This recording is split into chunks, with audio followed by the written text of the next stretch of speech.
Now that we fixed all the vacuum leaks, we got to reset the idle because the car won't hardly idle.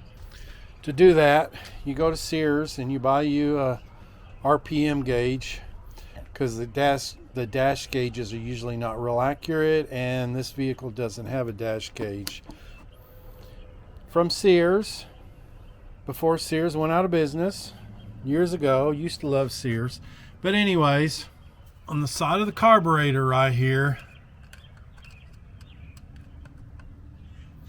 right there, there's a slot in this screw,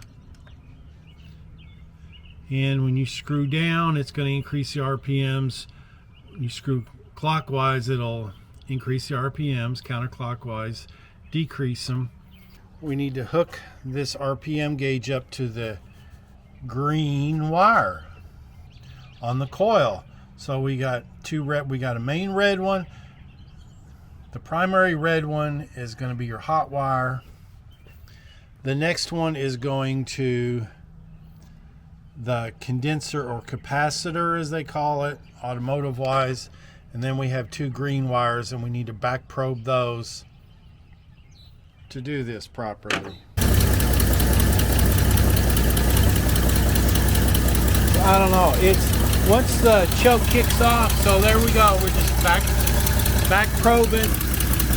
We just back probe with the paper clip into the green wire.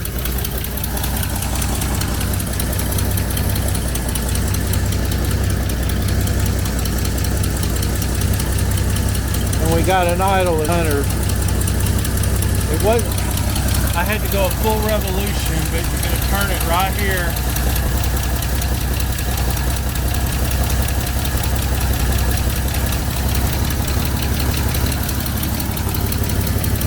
Well, now it's in, and I don't want it quite that high.